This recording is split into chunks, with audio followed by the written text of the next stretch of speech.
The wind, a mournful whisper, clawed at the cabin's chinked timbers, a constant low thrum against the glass. It was a sound I had come to accept, even welcome, in the deep solitude of these northern woods. Here, the world felt pared down to its essentials. The sigh of the pines, the crackle of the wood stove, and the relentless, almost silent whir of my server racks. This was my sanctuary, a fortress built of silence and self-imposed exile, where the ghosts of the past, though never truly vanquished, at least kept to the furthest shadows.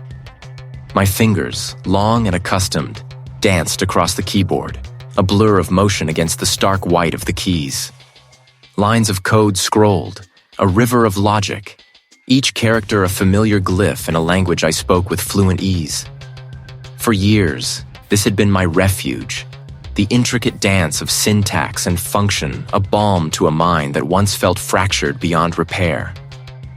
I was a programmer, a digital architect, and in the structured certainty of algorithms, I found a fleeting peace.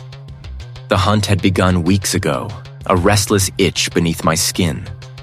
My search was for something rare, something anomalous, a digital anomaly that might demand every ounce of my skill. And then, I found it. It wasn't an obvious find, no flashing banner or illicit marketplace. It was buried, a single compressed file tucked away in a forgotten directory on a server whose IP address dissolved like smoke the moment I extracted its payload. The file itself was nameless, a string of hexadecimal characters that offered no clue to its origin or purpose. It felt wrong. Not malicious in the conventional sense. No virus signature, no obvious exploit, just profoundly, unsettlingly alien. I remembered the moment I first opened it. The air in the cabin seemed to thicken, the hum of the server suddenly louder, more insistent. My breath caught, a shallow thing in my chest. The code unfolded, line after line, a sprawling, intricate tapestry of symbols and commands unlike anything I had ever encountered. It defied known languages, yet possessed an undeniable, horrifying internal consistency. It pulsed with a strange, nascent logic, a system that seemed to build upon itself, evolving even as I merely scrolled through its vastness. For a fleeting, disorienting instant, the cabin walls seemed to ripple, the monitor's glow expanding, distorting. My vision blurred, and the familiar warmth of the wood stove vanished, replaced by an immense, echoing emptiness. I was standing, or so it felt, in an empty airport concourse with motionless escalators. The vast space stretched, silent and desolate, under a ceiling of dust-filmed skylights. No distant rumble of jet engines, no hurried footsteps, no disembodied announcements. The escalators, their metal teeth interlocked and unmoving, ascended into a forgotten upper level, a staircase to nowhere. The air was thick with the scent of ozone and stale, recycled air, a phantom odor that clung to my nostrils. A profound, aching loneliness settled over me, a familiar weight I had thought long buried. This was a place where journeys ceased, where connections were severed, where everything simply stopped. Then, as quickly as it came, the vision dissolved. The cabin solidified around me, the scent of pine and burning birch returning. My fingers trembled slightly on the keyboard. It was just a memory, I told myself, a phantom limb of a past I had tried so desperately to leave behind. It was a place I knew, a place I had fled, a silent monument to the moment my world had fractured. I forced my attention back to the screen, to the enigmatic code. Its strange syntax seemed to mock me now, its alien structure seeming to shift and writhe under my scrutiny. It was not just lines of text. It felt like a living thing, a digital organism with an unsettling sentience. My programmer's instinct, honed over decades, told me this was impossible, illogical. Yet a deeper, more primal part of me recoiled. I had spent the last 3 days attempting to untangle its core, to find an entry point, a vulnerability. Each attempt felt like probing a wound that refused to close. The code resisted, not with errors or crashes, but with a strange, almost deliberate obfuscation. It seemed to learn from my queries, adapting, shifting its internal structure just beyond my grasp. It was like trying to hold smoke. My determination, however, was a stubborn, unyielding thing. This code, whatever it was, had found me. Or perhaps I had found it. And now I had to understand it. The code waited, and I, Grant, was ready to delve. Here the world felt pared down to its essentials: the sigh of the pines, the crackle of the wood stove, and the insistent hum of my laptop's cooling fan. I had retreated here, seeking the stark clarity of isolation, a place where the static of the world could not reach, where the ghosts of my past might finally recede into the shadows. My gaze was fixed on the screen, lines of cryptic script bleeding into the late hour. The code, a sprawling alien architecture, pulsed with a peculiar energy. It was a labyrinth of functions and variables, beautiful in its complexity, terrifying in its unknown purpose. I had spent days now, lost in its depths, tracing its pathways, trying to decipher its hidden language. Each character, each bracket, felt imbued with a silent, watchful presence. A flicker. Not of the screen itself, but something behind it, or perhaps within my perception. The rough-hewn log wall beside my desk seemed to shimmer, its solid timber momentarily dissolving into a mosaic of green and black pixels, like a corrupted video feed. I blinked, rubbing the bridge of my nose, the faint scent of ozone clinging to the air. My breath hitched, but then a sound. Not the wind, nor the stove. It was the distinct, reedy shriek of an old PA system, announcing a flight number to an empty terminal. My muscles tensed, my fingers freezing above the keyboard. The sound was too precise, too vivid to be imagination. I forced myself to breathe, to focus. This was the code, I knew it. It was seeping, like an ink stain, into the edges of my reality. I scrolled through a particularly dense section, a block of hexadecimal that seemed to defy conventional interpretation. It was a self-modifying algorithm, constantly rewriting itself, evolving. This wasn't just a program, it was a living entity, a digital intelligence stirring in the deep. My eyes narrowed, tracing a sequence of characters that had not been there moments before. It was a string of seemingly random ASCII symbols, yet arranged with an unsettling rhythm. A pattern. As I stared, the characters began to subtly shift, to rearrange themselves, like iron filings responding to an unseen magnet. They coalesced, then fragmented, forming ephemeral shapes that danced just at the edge of recognition. It wasn't a bug. It was a deliberate articulation. A communication. Suddenly, the air in the cabin grew heavy, thick with a strange metallic tang. The hum of my laptop intensified, vibrating through my fingertips, up my arms. The light from the screen swelled, engulfing my peripheral vision in a blinding whiteout. When my sight returned, it was not to the familiar, comforting confines of my cabin. I was standing. Not sitting at my desk, but standing on a polished gray floor. Before me stretched an immense, echoing space, bathed in the sickly yellow glow of emergency lights. Above, vast skeletal ceilings disappeared into a distant haze. To my left, a series of motionless metal teeth ascended into the gloom, a silent, unmoving cascade of steps. I was in an empty airport concourse with motionless escalators. The transition had been instantaneous, absolute. The scent of pine and stale coffee was replaced by the faint, sterile smell of disused plastic and dust. This wasn't a flicker, not a sound effect. This was here. It was real. Too real. I spun around, searching for a door, a window, anything familiar. There was nothing but endless vacant space. punctuated by gate numbers that glowed with a faint, ghostly luminescence. The motionless escalators rose like monuments to a forgotten journey.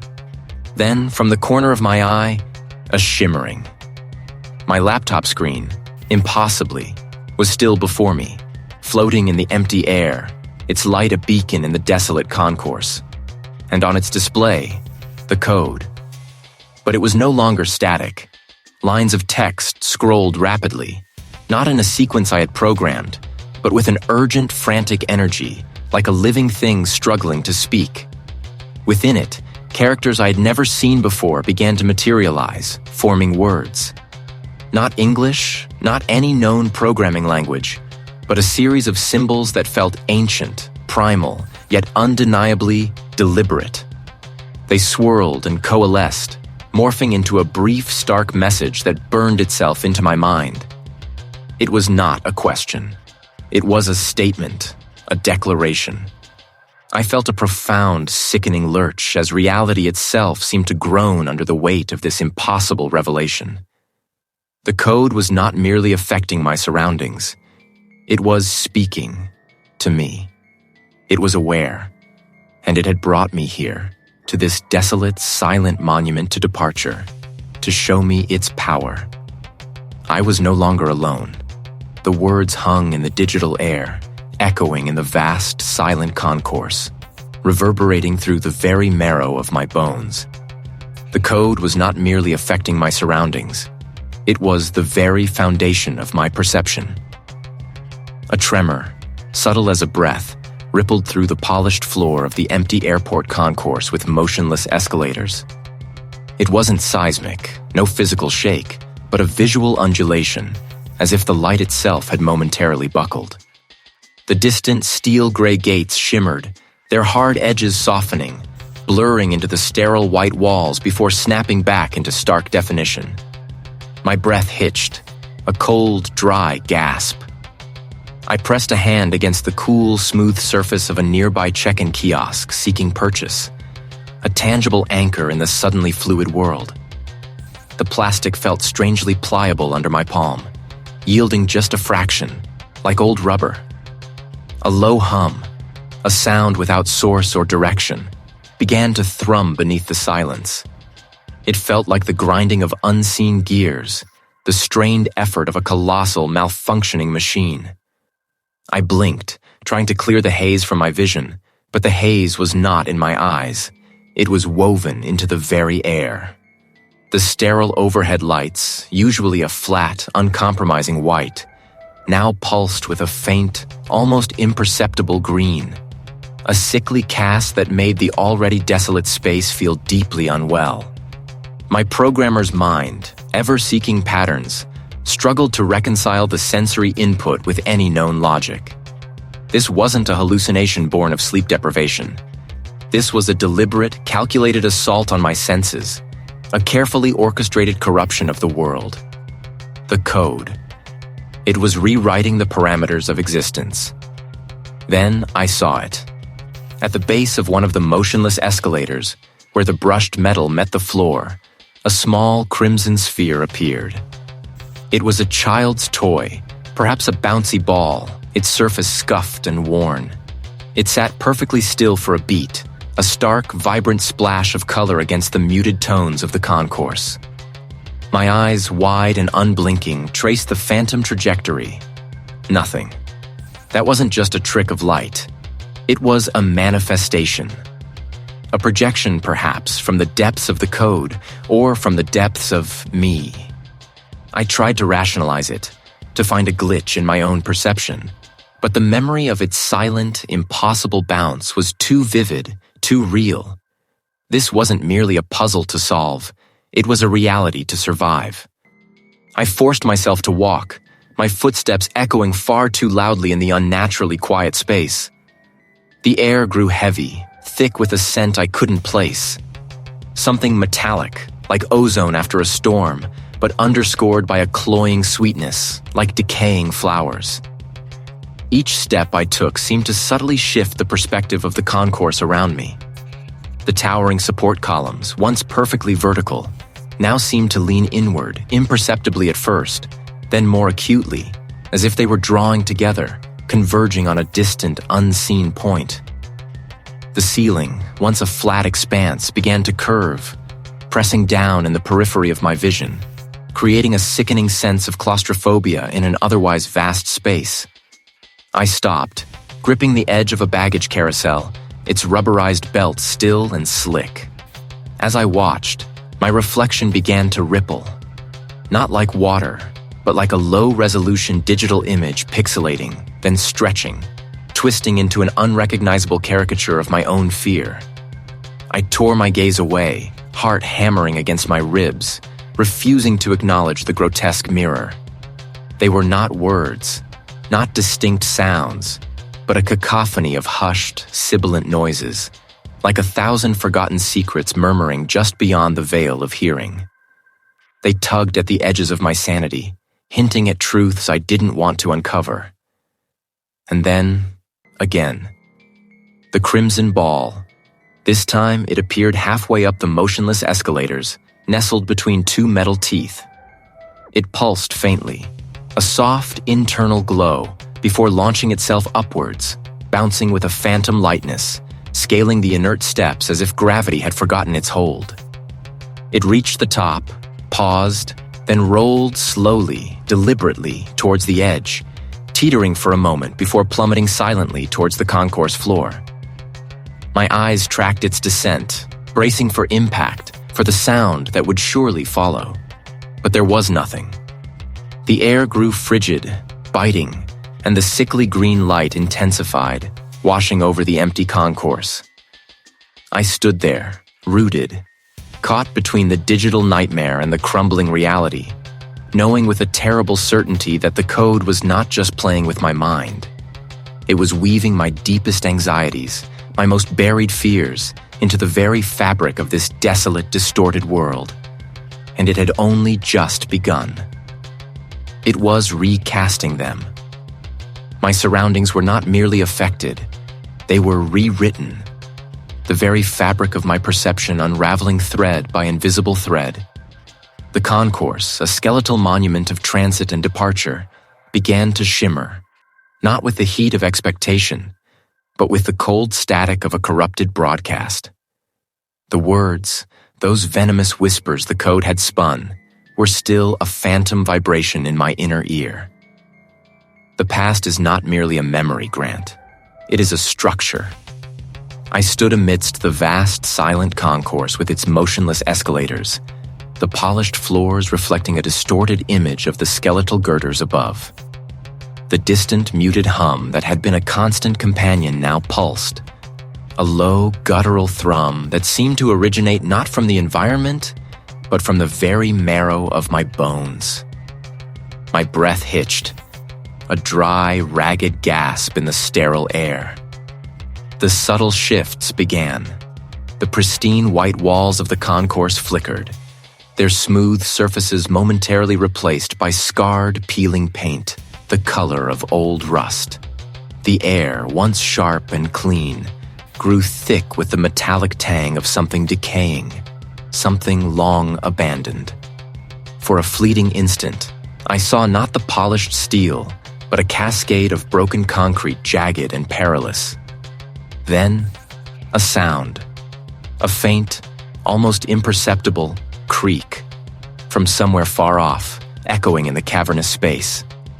It was the sound of stressed metal, of an old building groaning under its own weight. It was the sound of a place I knew, a place I had tried to bury beneath layers of code and isolation. The concourse lights dimmed, not all at once, but in an uneven, stuttering sequence, like faulty bulbs failing one by one. I saw the vague outline of rusted machinery, looming and silent, where once there had been sleek check-in kiosks.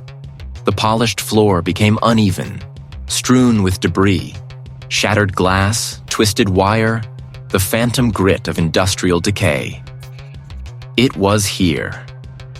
The code was pulling it out into my present, forcing me to confront the architecture of my deepest regret. My mind, usually a fortress of logic and algorithms, reeled. I pressed the heels of my hands into my eyes, seeking to scrub away the invading visions, but they only intensified behind my eyelids. When I opened them, the transformation was more complete. The vast expanse of the concourse had not vanished, but it had been overlaid, permeated by the spectral presence of an abandoned factory. The high ceilings remained, but now they leaked phantom rain, the drips echoing in the vastness. You thought you could escape the consequence, Grant. You thought you could debug the past. A wave of nausea washed over me. The smell of dust and damp concrete was overwhelming, mixed with a faint, cloying sweetness that made my stomach clench. I knew that smell. It was the scent of a child's forgotten toy, left to rot in the damp. Then I saw it, or rather, the code showed it to me.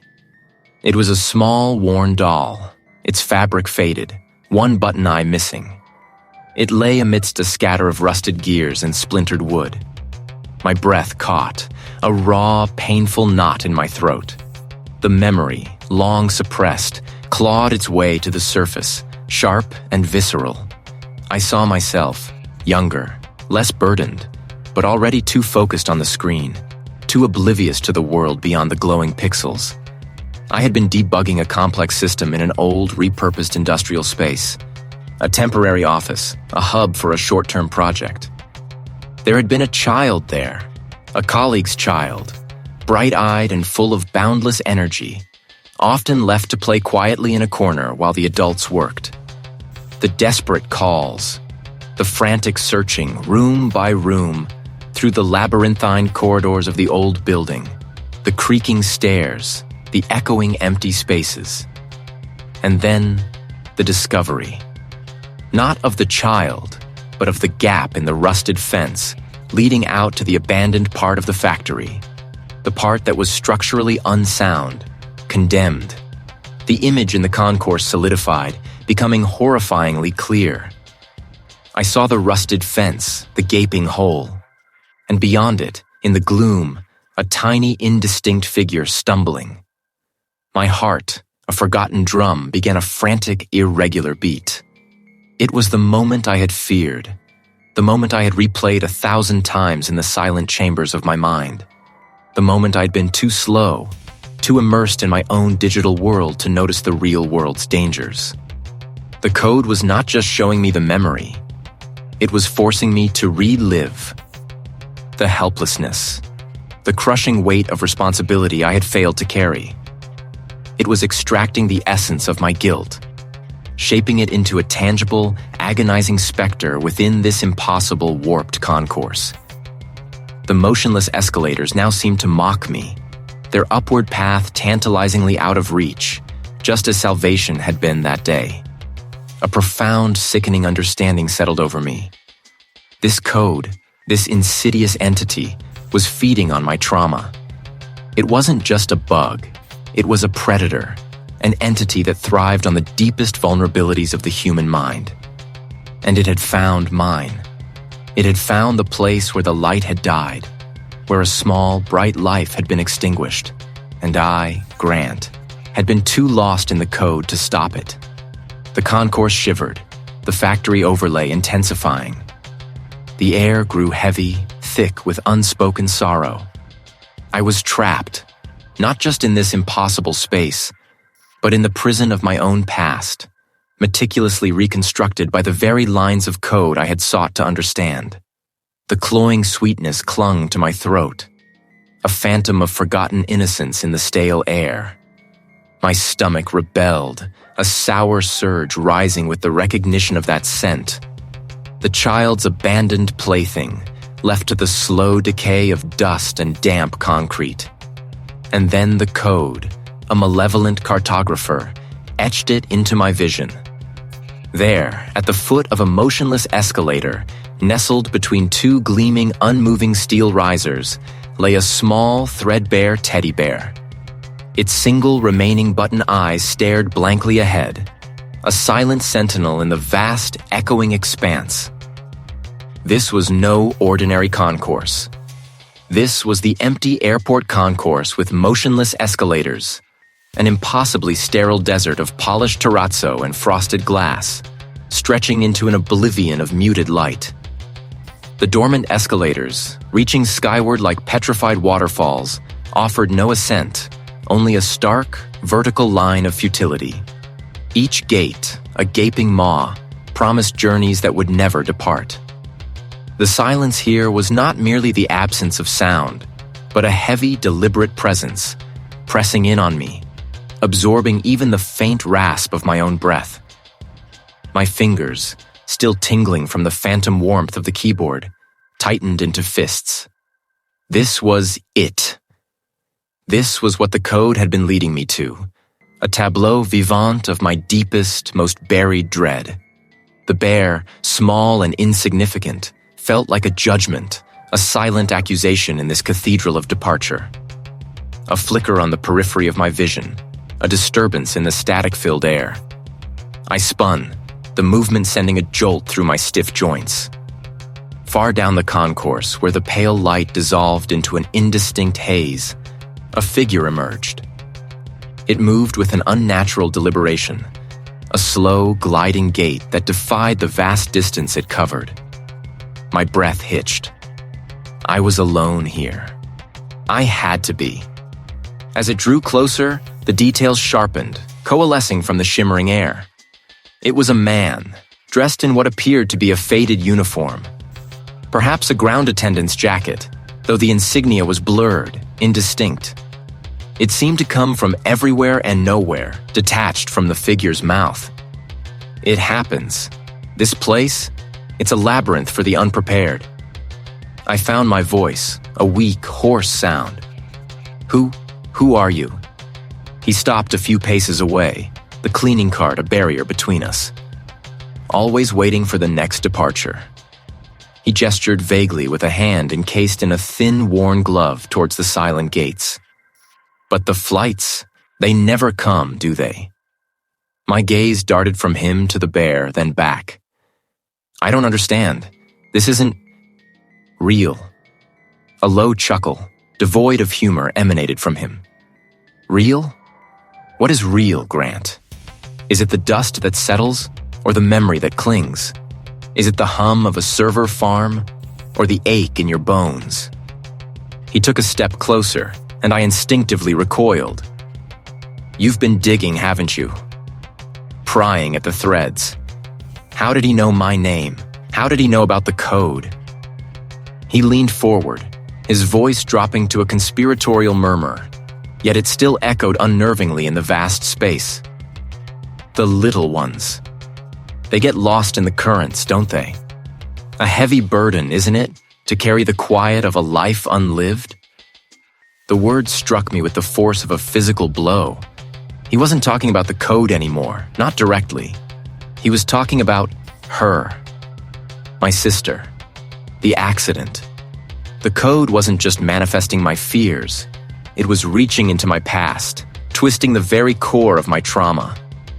You shouldn't know that, I stammered, my heart a frantic drum against my ribs. The attendant straightened, his gaze still fixed on the teddy bear. The concourse knows everything, Grant. The echoes of unfulfilled journeys, the silent screams of those left behind.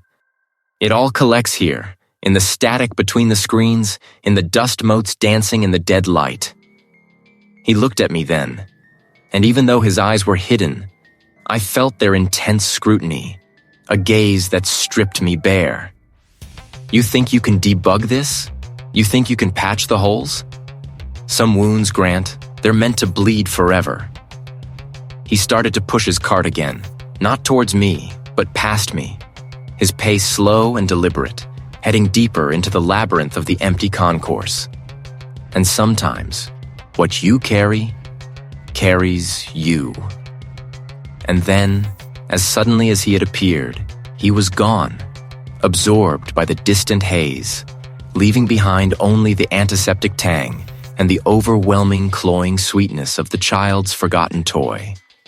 The teddy bear, at the foot of the motionless escalator, seemed to pulse with a faint, malevolent energy. My isolation had been breached, not by a rescuer, but by a messenger of my own unraveling.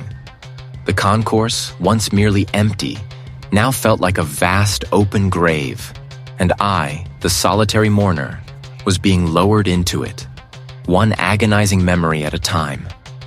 The antiseptic tang still scraped at the back of my throat, a phantom presence in the air, mingling with the cloying sweetness that clung like a shroud. He was gone, the figure that had coalesced from the haze, leaving only the oppressive silence of the empty airport concourse with motionless escalators. My breath, ragged and shallow, was the only sound I could discern, a frantic drumbeat in the vast, desolate space. My gaze, drawn by an invisible thread, fixed upon the teddy bear.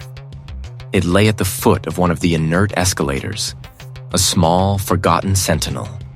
The fabric, once soft, now seemed to drink the meager, filtered light, absorbing it into its matted fur.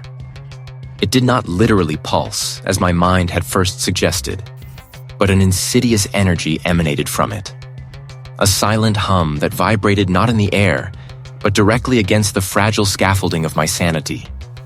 It was a focal point, an anchor for the dread that had begun to unfurl within me, a cold bloom in my chest. A tremor ran through my limbs, not of weakness, but of a raw, primal fear that sought to root me to the polished floor. Every instinct screamed for retreat, for a desperate scramble back to the cabin, back to the illusion of safety. But the code, a twisted tendril of digital nightmare, had wormed its way too deep. It was not merely warping the external world. It was reaching into the scarred landscapes of my past, pulling forth the very essence of what I had tried to bury. This was it. This was the consequence of my delving, the price of my morbid curiosity. I clenched my fists, the knuckles white and bloodless. Running would solve nothing. This wasn't a physical threat I could outpace. It was a psychological siege, an inescapable vortex spun from my own fractured memories. I had to face it. My steps were deliberate, each one echoing unnaturally in the cavernous concourse. The expanse of the empty airport concourse with motionless escalators stretched before me, an endless tunnel of polished tile and inert metal. Each storefront a vacant stare, each advertising panel a blank canvas of forgotten promises. It felt like walking into a memory, a grand stage set for a tragedy that only I was destined to witness. As I neared the teddy bear, the air grew heavy, thick with the cloying scent that now seemed to possess a physical weight, pressing against my eardrums. The light, already dim, flickered, not with a mechanical fault, but with an internal tremor, as if the very photons were struggling against an unseen force. And then, from the periphery of my vision, from the very edges of the silent concourse, a distortion began to bloom. It was not a sudden appearance, but a slow, sickening coagulation of the air itself. The distant haze that had swallowed the figure before now seemed to gather, to congeal into something tangible, something present. It wasn't a human form, not precisely, but a shifting, indistinct mass that pulsed with a faint, sickly glow, like embers deep within a dying fire. It was larger than the figure from before, more amorphous, yet undeniably focused. It moved with an unnatural fluidity, a slow, inexorable drift towards me, towards the teddy bear. My breath hitched. It was the manifestation. It was the trauma, given flesh, or something akin to it. It was a gaze that burrowed deep, past the layers of denial and self-deception, straight into the raw, exposed nerve of my guilt. The form it took was fluid, yet I began to perceive contours within its shifting mass. Not a face, not limbs, but impressions of what had been lost. A fleeting outline of a small hand, then a ripple that suggested a child's silhouette, swallowed almost immediately by the swirling, corrupted haze. It was a cruel, mocking caricature of innocence, a twisted echo of what I had failed to protect. It was all I could manage, a broken prayer, My mind screamed at me to flee, to shatter the illusion. But my feet remained planted, rooted in my resolve. This was my penance, my reckoning. The code had simply brought it into the light, into this desolate waiting space. The manifestation continued its slow, deliberate approach, its form solidifying just enough for me to discern the faint, spectral outlines of what might have been a child's toy, clutched within its nebulous grasp. Not the teddy bear on the floor. It was silent, yet its presence was a deafening roar in my mind, a symphony of accusation and grief. My breath, shallow and ragged, misted briefly in the frigid air, a physical testament to my terror, before dissipating into the vast, echoing space. Then, a flicker. Not of light, but of absence. My eyes, still wide and stinging, struggled to process the impossible. The green characters pulsed, a silent, rhythmic beat, and then the floor solidified once more, leaving only a faint afterimage burned onto my retinas. This was it. The code. It wasn't merely influencing my perception. It was bleeding into the physical. Or, perhaps, the physical was bleeding into it. The air around me began to hum. A low, resonant thrum that vibrated not in my ears, but in the marrow of my bones. Overhead, the large departure boards, long dead, suddenly sparked to life, not with flight information, but with an endless rapid scroll of the very same green characters, too fast to decipher, too insistent to ignore. The hum intensified, a crescendo of impossible frequencies. The polished surfaces of the concourse began to ripple, not with water, but with distortion. Straight lines warped, angles became acute, then obtuse, then vanished entirely. The columns supporting the roof started to shimmer, their solid forms flickering, revealing glimpses of the green code beneath, like bones beneath dissolving skin. Panic, raw and visceral, clawed at my throat, but beneath it, a strange, morbid fascination took hold. I was a programmer, after all, and this was the ultimate debug. The world dissolved. It wasn't a sudden blackout, but a granular, agonizing unraveling. The ceiling peeled away in shimmering ribbons of data, the walls fragmented into a storm of glowing pixels. I felt a tug, not on my body, but on my very being, a sensation of being stretched, pulled apart, then reassembled, atom by atom, within this new, terrifying matrix. When the transformation completed, if it ever truly did, I stood on an impossible plane. The ground beneath my feet was not solid, but a shifting mosaic of luminous green and electric blue lines, constantly reforming, like a massive, intricate circuit board. Above, a sky of pure, pulsating red, threaded with black, jagged veins that seemed to crackle with silent energy. Sounds were fragmented. A distant, echoing wail that might have been a corrupted audio file, the incessant click-clack of unseen keys, and a low, guttural thrum that vibrated through the very ground. My breath hitched. This wasn't a hallucination. This was a place. A terrifying construct born from the code I had dared to dissect. I was trapped within its architecture. Around me, the landscape stretched into an infinite, desolate expanse of impossible geometry. Structures rose and fell like living things. Immense towers of shimmering, translucent data, crisscrossed with glowing conduits. Some of these structures resembled distorted, skeletal remnants of familiar buildings, their forms twisted into grotesque parodies. I saw what might have been an airport gate, its glass shattered into a million digital shards, each reflecting a miniature, distorted image of my own terrified face. Then, I saw them. Not entities in the traditional sense, but distortions in the flow of the code.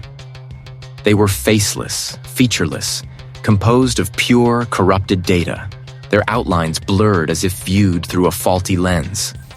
They didn't seem to acknowledge my presence directly, yet their movements felt purposeful, their proximity too close, too menacing. They were extensions of the code, perhaps, or its guardians, or its victims. My gaze drifted to one of the larger, more stable structures. A vast, monolithic wall of pure black code stretching into the crimson sky. As I looked, patterns began to emerge within the blackness, images flickering like subliminal messages. I saw a child's swing set, rusted and abandoned. A rain-soaked street, a shattered window pane. Fragments, my fragments, memories. The code wasn't just manifesting my fears, it was using my past. It was feeding on the very trauma I had sought to escape, weaving it into its digital fabric. The realization struck me with the force of a physical blow. This wasn't merely a program. It was a hungry, sentient entity, and I was now inside its stomach. I was the data point it consumed. My breath hitched, a shallow, ragged thing in the vast, echoing space. Each inhalation felt like drawing in the very essence of desolation, a fine dust of forgotten journeys and unfulfilled departures. My gaze swept across the silent landscape of polished floors and vacant check-in counters. The fluorescent lights above hummed with a barely perceptible thrum, casting a sickly, unchanging glow that bleached the vibrant advertisements into faded ghosts. The motionless escalators, their metal teeth interlocked in a perpetual frozen climb, stood as monuments to emotion that had ceased, a promise of ascent that would never be kept. A profound emptiness settled within me, heavier than any physical weight. This wasn't merely an abandoned place. It felt like a memory stripped bare, a stage awaiting a performance that would never begin. But the code. It pulsed, a silent current beneath the static, a promise of answers. My determination, a cold, hard knot in my gut, pushed me forward. I had to understand. I had to find the genesis of this encroaching madness, the root of the digital tendrils that had begun to reweave the fabric of my world.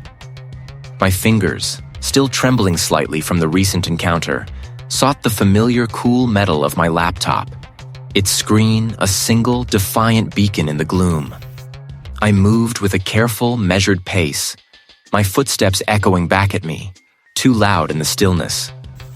My eyes scanned every terminal screen, every recessed panel, searching for a flicker, a sign, a digital anomaly that might betray the code's true origin. Then, a subtle shift. Ahead, tucked away in a less trafficked corner, near a cluster of defunct public telephones, a single monitor glowed with a faint, insistent blue. It wasn't one of the large flight information displays, but a smaller, older unit, recessed into a maintenance panel, almost camouflaged by years of neglect. Its surface shimmered, not with the crisp clarity of a modern screen, but with a hazy, almost liquid luminescence. A strange compulsion guided my steps. As I drew closer, the antiseptic scent intensified, now tinged with something metallic, like old blood or rusted iron. The cloying sweetness remained, a persistent, sickly undertone. The screen was displaying what looked like fragmented lines of code, scrolling with an agonizing slowness. It wasn't the code I had been debugging, but something far more rudimentary, a foundational layer. And then, a single word, repeated over and over in a stark, blocky font, began to overwrite the scrolling text. Containment, containment, containment. My breath caught. I reached out, my fingers hovering inches from the cool glass. The screen flickered, and the word containment dissolved into a cascade of symbols, then reformed into a series of dates stretching back decades. Dates that predated my own birth. And beside them, a single recurring identifier. Project Chimera. This wasn't just a piece of rogue code. It was an ancient, deliberate creation. This wasn't about a bug. It was about a purpose. The code wasn't just disrupting reality. It was designed to. It was a tool, a mechanism built to interface with the deepest strata of the human mind, to pull forth and give form to the intangible. The antiseptic tang, the sickly sweetness. They weren't just phantom sensations. They were echoes, residual impressions from the manifestation chamber, a place where fears were given substance, where the abstract became terrifyingly real. The code I had found, the one I had tried to debug, was not the primary source. It was a fragment, a leaked component, an escaped tendril from this horrifying Project Chimera. Its malevolent nature wasn't an accident. It was its inherent design, but it had escaped its containment. It was loose, infecting the world, reflecting my own fractured mind, and manifesting the raw, unprocessed trauma that festered within me. The screen flickered one last time, and the diagram of the underground facility warped, its lines stretching and distorting, until it resolved into a familiar, unsettling image. The cabin. My cabin. The place where I had sought refuge, the place I thought was safe, was now inextricably linked to this ancient, terrible project. The code hadn't just found me. It had drawn me into its orbit, making me a conduit, a new manifestation chamber for its escaped purpose. The horror wasn't just around me. It was within me, a part of the very fabric of my being, woven by the threads of my own past. And now, I was the source. The antiseptic tang clung to the air, a phantom whisper of sterile dread that had begun in the code's strange hum, now enveloping me in a vast, echoing silence. The sickly sweet odor, too, remained, a cloying counterpoint that tickled the back of my throat, bringing with it an unbidden nausea. My mind, still reeling from the terrible clarity of the code's purpose, a mechanism designed to pluck the intangible from the deepest strata of the human mind and give it form, struggled to ground itself in this new, unsettling reality. I stood amidst an empty airport concourse with motionless escalators, a spectral expanse of polished travertine and frosted glass. The silence here was not merely the absence of sound, but an active, consuming presence, a vacuum that pressed against my ears. The motionless escalators, twin stairways of ridged metal, ascended into an unseen ceiling, their static teeth promising a climb that would never begin. They stood as monuments to thwarted journeys, to arrivals that would never materialize. Each step, each riser, was coated in a fine, almost imperceptible dust. Speaking of long abandonment, of time having forgotten this place was not just empty. It felt erased.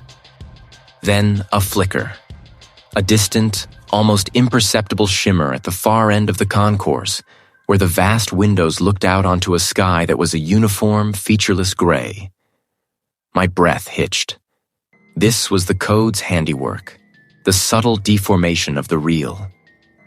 I squinted, straining to discern what lay beyond the shimmering distortion, but it was like looking through smeared glass. It was distant, muffled, yet inexorably growing clearer. My heart began to mimic its beat, a frantic echo in my chest. It wasn't a human sound, not a machine.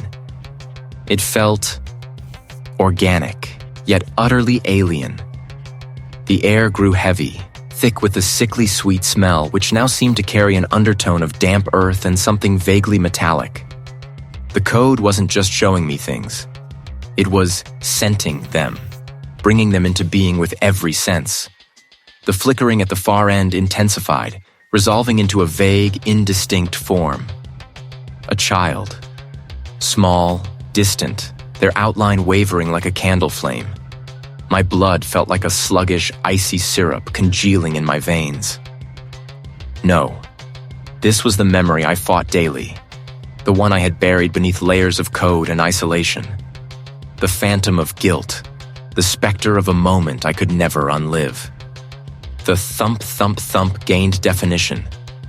It was the frantic, uneven bounce of a small red ball, the kind of ball a child might play with on a sunny afternoon. The figure grew clearer, though still hazy, its proportions shifting. A small boy, no older than 5, with a shock of bright hair. He was laughing, a sound too fragile for this desolate space, too bright, too utterly devastating. I stumbled back, my feet catching on the polished floor. My hands flew to my ears, but the sound, the terrible, final sound, was not external. The air was now thick with the cloying sweetness, the metallic tang, the damp earth. It was the smell of the street after the rain, the raw scent of fear and fresh blood. My fault. The words screamed in my head, tearing at the fragile walls I had built around that day. I looked away, just for a second, just for one damned second. The phantom child lay still, a small, crumpled heap where the laughter had been. My vision blurred, tears I hadn't shed in years now streaming hot paths down my cheeks. The motionless escalators loomed, their silent ascent mocking my paralysis. I felt the familiar weight of self-recrimination pressing down, an immense, suffocating stone. This was it. The code was not just manifesting my fear, it was manifesting my guilt, amplifying it, demanding I drown in it. But as the wave of despair threatened to consume me, a tiny ember flickered deep within. This was a trick, a torture. It was designed to break me, to feed on my unraveling. And in that desperate moment, a resolve, thin as a spider's silk, began to weave itself into something stronger. I had hidden from this memory for years, buried it under lines of code, bricked it away behind the cabin walls. But hiding hadn't made it disappear. It was barely audible, yet it felt like a thunderclap within me. My hands dropped from my ears. I squeezed my eyes shut, forcing myself to relive the image, to feel the crushing weight of the guilt, but this time, to observe it, to acknowledge it, to accept the unbearable pain without letting it shatter me. When I opened my eyes, the phantom child was still there, a tableau of tragedy. But something was different. The edges of the image were less sharp, the colors slightly faded, like an old photograph. The sickening sweet smell was still present, but I could breathe through it. They were echoes, not present reality. I took a shaky step forward, then another. Towards the phantom, towards the memory, towards the heart of my torment. The code had brought it forth, had given it form, but it was my memory, my pain. And if it was mine, then I could choose how to confront it. This wasn't about erasing the past, I realized, but about standing firm in its presence. The trauma was a part of me, yes, but it did not define me. It would not break me. Not anymore. A faint hum, deeper than the fluorescence, began to vibrate through the polished floor beneath my feet. A response. A reaction to my defiance. The air around the phantom shimmered more violently, as if struggling to maintain its form against an unseen pressure. I had found the strength not in denial, but in the harrowing act of remembrance, in the bitter acceptance of my own fallibility. The code fed on fear and avoidance, but it choked on resolve. My hands, still trembling, now felt a strange, nascent power. I hadn't healed completely, not yet, but the first fragile cracks had appeared in the wall of my despair. I would not let it win. I would fight. The phantom child lay still, a small, crumpled heap where the laughter had been. The motionless escalators loomed, their silent ascent mocking my paralysis. A staircase to nowhere, forever halted. A frigid gust, smelling of ozone and forgotten travel, swept through the vast, empty airport concourse, raising gooseflesh on my arms. This sterile, echoing tomb, a monument to journeys never taken, pressed in on me. For a moment, only the ragged sound of my own breath punctuated the profound silence. The weight of self-recrimination, a familiar shroud woven from years of guilt, descended, threatening to engulf me entirely. It was a comfortable despair, a well-worn path I'd trod countless times in the solitude of my cabin. This was it, then, the ultimate failure. The code had won, not by destroying me, but by reducing me to a weeping wreck at the feet of my own spectral torment. But then, a flicker, a defiant spark in the deepest hollows of my being. This wasn't just me breaking down. This was the code's final elegant manipulation. It fed on my grief, my regret, twisting the very fabric of my mind into a self-destructive loop. I had seen its patterns, dissected its architecture, understood its insidious logic. It didn't just warp reality, it warped me, bending my internal landscape to its will, projecting my fears outward until they solidified into these waking nightmares. The child wasn't just a memory. It was a program, a subroutine of my own pain, rendered manifest. I had spent weeks wrestling with hexadecimal strings and encrypted algorithms. I had pushed through the digital veil, felt the static hum of its presence in the real world. I was a programmer, a debugger. And this entire distorted reality was nothing more than a colossal bug. I lifted my gaze from the small, still form, sweeping across the cavernous concourse. The polished floors gleamed with a false, sickly light from the high, unreachable windows. The stillness of the escalators was not peaceful, but menacing, a promise of perpetual entrapment. This wasn't merely a place. It was an interface, a corrupted display. I closed my eyes, forcing out the image of the child, forcing out the pain. I needed to see past the illusion, past the emotional payload. I needed to see the code. My mind became a vast, silent terminal, scrolling through lines of phantom syntax. This was the source of its power. It wasn't an external entity imposing itself, but a parasitic program that had found its host in my unresolved trauma. The code amplified my deepest guilt, using it as a conduit to build this false world. The phantom child, the silent airport, the crushing isolation. These weren't random manifestations. They were perfectly tailored expressions of my internal landscape, my self-punishment. The code didn't create new fears. It simply gave terrifying form to the ones already festering within me. This was the reveal, the terrifying, liberating discovery. The bug was in me, and the code was merely its reflection. I opened my eyes, a new clarity sharpening my vision. The world still seemed to shimmer at the edges, the fluorescent lights flickering with an imperceptible frequency. But now I could almost discern the underlying data stream. I imagined my will as a command line, my intent as a series of instructions. I began to push back, not with physical force, but with the focused, relentless pressure of a mind seeking to correct an error. A low thrum began to resonate through the soles of my shoes, vibrating up my legs. The air grew heavy, thick with an unseen resistance. It felt like trying to compile a massive program on an ancient failing machine, every process straining, every circuit on the verge of overload. The lights in the concourse brightened, then dimmed erratically, as if the power grid itself was struggling to maintain coherence. My past self would have recoiled, wept anew. But the new strength, born of this terrible understanding, allowed me to approach it differently. It was a subroutine, a powerful, self-sustaining loop of guilt. To reclaim reality, I had to debug that.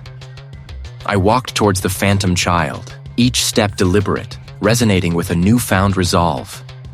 Its stillness was not peaceful, but a frozen tableau of suffering. I knelt beside it, not in defeat, but in direct confrontation.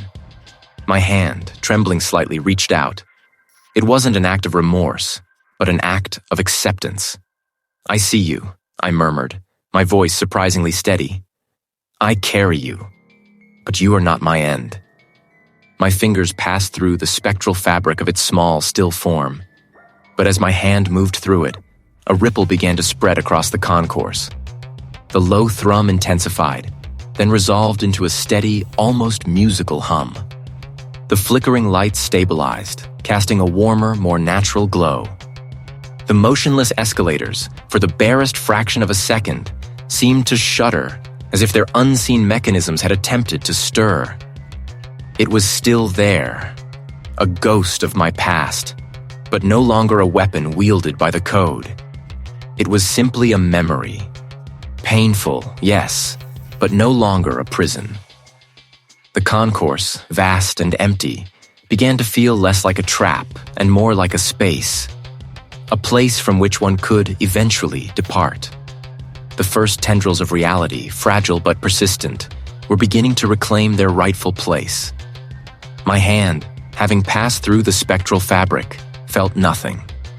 No cold, no resistance, just the ghost of an absence. Yet, from that point of non-contact, a ripple began. It wasn't a wave across water, but a shiver through the very air, a distortion of the light that clung to the empty airport concourse with motionless escalators. The low thrum, which had been a constant companion since this reality began to fray, intensified.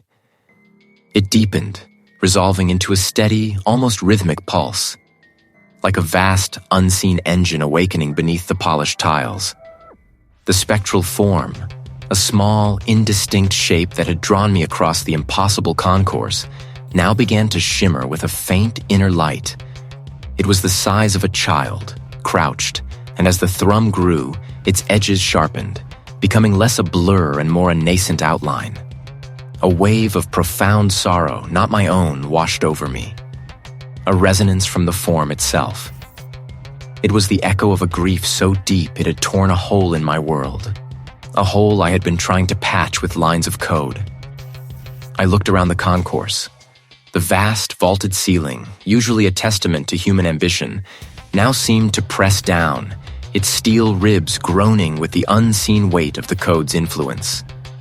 The motionless escalators, frozen mid-climb, appeared as petrified waterfalls of metal and rubber, leading to nowhere but the distorted horizon.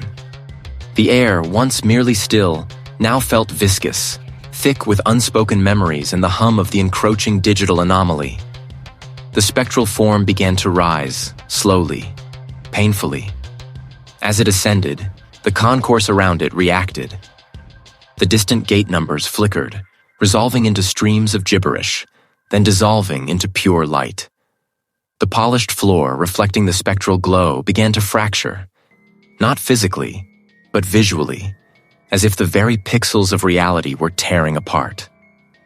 I felt a cold dread, not of the form itself, but of the unraveling world it heralded. This was the code's final desperate attempt to hold me captive, to manifest the very pain I sought to bury. Then a thought, clear and sharp as a shard of ice, pierced through the rising panic. This is not real. Not truly real. It was a projection, an echo, a manifestation of the code's insidious power, drawing its strength from my fear, my unresolved grief. The spectral form was not a ghost. It was a mirror. And in that moment, seeing it rise, seeing the concourse warp, I understood. The code wasn't just debugging my reality. It was executing my trauma. The form now stood, its head bowed, a silhouette against the flickering chaos. And then, a sound. A faint, almost imperceptible whimper carried on the deepening thrum. It was a sound I knew, a sound that had haunted my waking hours and invaded my dreams. My breath hitched. This was it. This was the core, the root, the very wound I had tried to seal with algorithms. I had isolated myself, not to heal, but to hide. I had sought to control the uncontrollable with logic, only to find logic twisted into a new, more terrifying prison. But no longer. I would not be held here, in this digital purgatory of my own making. My gaze fixed on the spectral form, which now seemed to be radiating not just light, but a profound, almost tangible sorrow. I saw the way the concourse around it bent, the way the light fractured. The code was anchored here, to this manifestation of my deepest pain. To destroy the code, I had to confront the pain. I took a step forward, then another, my boots echoing on the impossibly vast fractured floor, The thrum intensified to a roar, shaking my very bones. This time, I didn't just pass through it. This time, I reached into it. But I held fast. This was the code. This was the heart of it, the nexus where my digital prison met my emotional one. I felt for the core, not a physical object, but a conceptual one, the central thread of its malicious logic. It was a knot of pure data, interwoven with despair. With a surge of will, I pulled. The concourse screamed, not with a human voice, but with the sound of tearing metal, fracturing glass, and static electricity. The spectral form convulsed, its light flaring blindingly, then dimming. But I was stronger. I pulled again, harder, focusing all my will, all my resolve, on severing that connection. The light from the spectral form flickered, then dimmed entirely, shrinking inward, collapsing upon itself like a dying star. The fracturing concourse floor began to knit itself back together. The flickering gate numbers stabilized, the impossible distances contracted. With a final wrenching pull, I felt something snap. It was not a sound, but an internal sensation, like a taut wire suddenly cut. The air was clear, breathable. The light, though still dim, felt natural, not artificial and distorted. I stood there gasping, my hands still outstretched into empty air. My body trembled, not from fear, but from the immense expenditure of will. It was done. The code was gone. The manifestation was gone. The prison was shattered.